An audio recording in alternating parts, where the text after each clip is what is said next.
I want to suggest to you that the reason Deion Sanders is making this move has not a lot to do with money. I think it's money in part, but I don't think it's the money for him.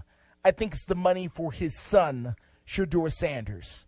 Deion Sanders has a son who is the starting quarterback at Jackson State. His name is Shedeur Sanders. 6'2", has a lot of measurables. I believe he was a 4-star, recruited by a lot of different teams coming out of high school. He plays for his father at Jackson State University. Deion has done the math, everybody. Darren, who knows all kinds of things about sports, Darren, you have covered sports for a long time. I'm going to venture to guess you don't know the answer to this, Darren. Who is the last historically black college and university quarterback to be drafted into the NFL? Doug Williams? No, it's been sooner than that. Sooner than that. Well, Steve McNair? Steve McNair, obviously. Steve McNair, was the last first round, but was the last. Oh, just drafted just overall. Drafted, okay. Period. Just drafted. Let's see. Okay, who was? So McNair was 94. Yeah. So, you're not going to get it, and it's okay. It's fine. It's fine. Who? The answer is the late, great Travaris Jackson, who, of course, was a member of TSU's staff here in town before he passed away a few years ago. Travaris Jackson is the answer to that. Was he drafted? Yes. Second-round draft pick out of Alabama State. Okay. Played for the Minnesota Vikings, of course, for many years. And that was 2006.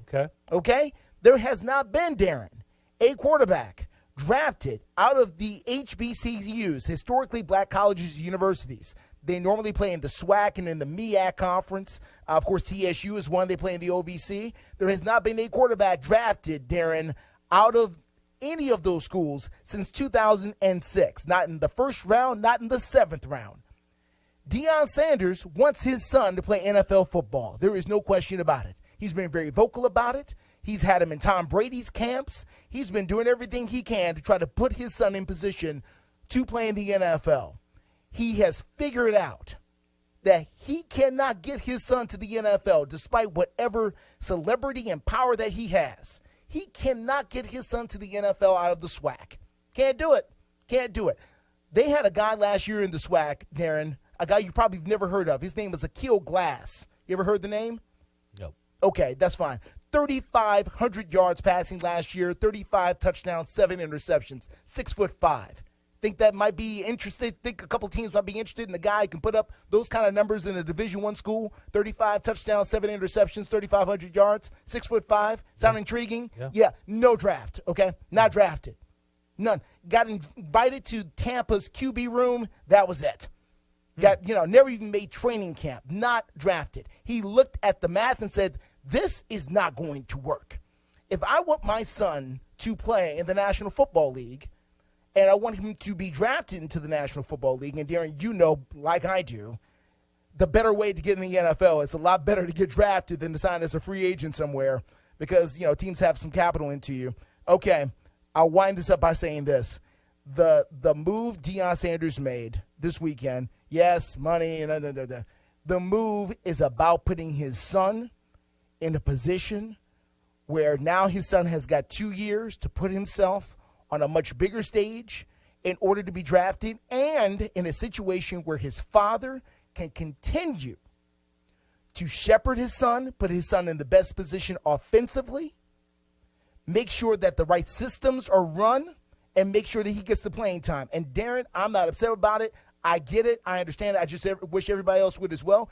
Darren, you're a father. You would do anything for your son. I know you would. You would do anything for your son. I don't have any kids. My father would do anything for me. I know he would. There's not a father under the sound of my voice who, if they had the opportunity to put their son in the absolute best position, wouldn't do this exact same thing. And that is what Deion Sanders is doing. And Deion Sanders already said it in the meeting room with the team, with the University of Colorado. He said, that's your quarterback right over there, pointing to his son. That's what this move is about. And it's not being talked about. People are wrapped up in other kind of stuff, money. And Deion Sanders is a multimillionaire. Deion Sanders is already worth $35, $40 million. Deion Sanders could make seven figures just being Deion Sanders. mean, $5 million is great, but he don't need $5 million. He don't need that. Yeah. And that's my take. That's where I'm going with that. And I'll be quiet now. I'll be curious to see how this plays out. Right now, going to a Power 5 school. I just read, literally, as you were saying all that, on Football Scoop, which is a good place to find a lot of hot rumors that usually are true. Says Willie Taggart is reportedly going to join Deion's staff. Yeah. That's another thing. Can he surround himself? Hey, George, right, had like Hugh Jackson, those guys, and then Hugh left. He got a job, head coach. Yeah.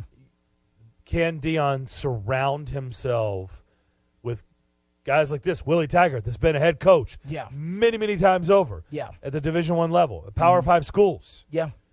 And he knows the lay of the land. Yeah. So